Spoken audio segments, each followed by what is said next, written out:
Hay un tema, Maro, que yo vengo siguiendo hace muchos meses, que es lo que está pasando en nuestro país con niños, niñas y adolescentes que pertenecían al Sename y que ahora están en Mejor Niñez. Y siento que lamentablemente sigue siendo uno de los grandes dolores de Chile, lo que está pasando con ellos, que están supuestamente bajo el resguardo de este nuevo servicio Mejor Niñez. Tema que, recordemos, quedó fuera de la última cuenta pública del presidente Gabriel Boric. Muchos expertos decían, oye, esto es importantísimo, son nuestros niños de nuestro país, y hablamos de miles de niños, pero que esto no pasó colado, como por así decirlo. Oye, hay una cosa, después te referirás a ello, pero hay una cosa que me llama la atención. Niños que a su vez no son habidos, esa es la jerga que se utiliza y que se sospecha que podrían haber terminado bajo explotación sexual infantil o reclutamiento de bandas delictivas, etcétera.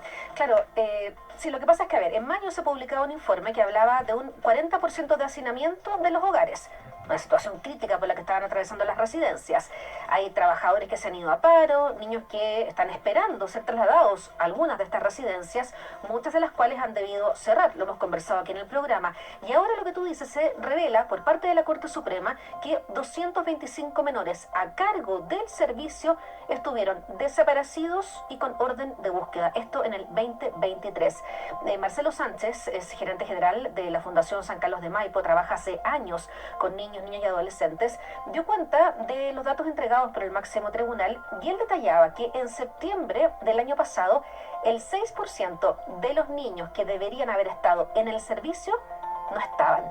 Recordemos que hay una directora subrogante, la que estaba anteriormente salió de su cargo por toda esta cantidad de cosas que estamos comentando, ella es Victoria Becerra, develó más datos. Ella misma calificó que eran escalofriantes. Por ejemplo, mayo 2024 hubo un promedio diario de ingresos al servicio de 512 niños, niñas y adolescentes. Es decir, solo por ese mes fueron 15.178. Y además, del total de residencias en nuestro país, 7 presentan hacinamiento y de ellas 2 son un hacinamiento alto.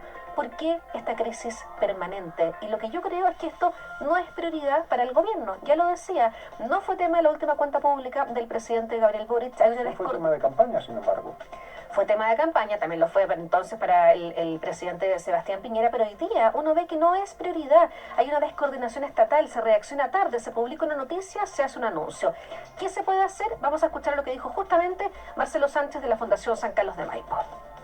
Por eso que esta situación es muy grave, da cuenta del estado crítico en que está la infancia más vulnerada y que requiere, obviamente, pensar en modelos alternativos, en fortalecer modelos alternativos como las familias de acogida, pero hacerlo con un nivel profesional que te permita tener una adecuada segregación, segmentación.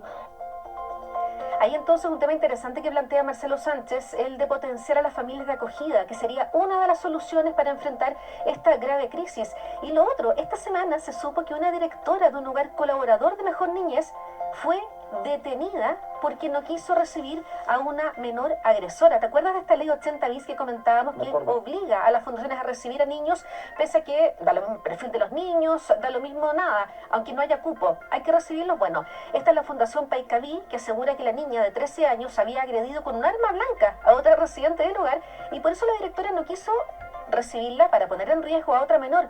La detuvieron. Entonces uno dice, bien, ¿aquí qué está pasando? Estuve conversando con la presidenta de la Comisión de Familia de la Cámara de Diputados, justamente para saber qué se puede hacer en estos casos, cómo reaccionan ellos, que han tenido contacto directo con las autoridades para darle una solución a este grave problema. Vamos a escucharla.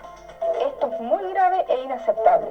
Los niños, niñas y adolescentes merecen atención adecuada y urgente, y lo mínimo esperable es avanzar con la ley de armonización, que ingresó al Senado en marzo de 2022 y que sigue ahí con urgencia simple.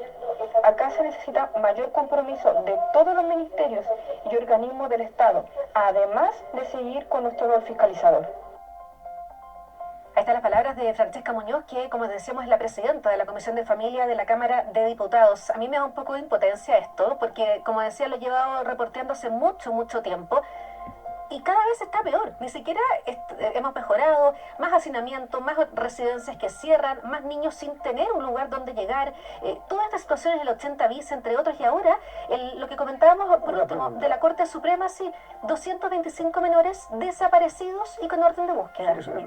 Para mí es incomprensible, no entiendo cómo puede, además, ¿verdad?, no detonar las más profundas alarmas. Importa, es un tema que no importa. Y dicho eso, 90 días, eso es correcto, ¿no? Tengo los datos, 90 días lo que se puede llegar a demorar finalmente en resguardar a un niño que está ya de por sí en un régimen de vulneración absoluta. Por eso Marcelo Sánchez habla de fomentar o potenciar a estas familias de acogida. Hay tantas familias que tienen unas ganas enormes de recibir a estos niños, a estas niñas, de acogerlos, de acompañarlos, pero sí, es un tema que por eso lo queremos poner sobre la mesa, porque lamentablemente hoy día no es prioridad lo que pasa con nuestros niños, niñas y adolescentes.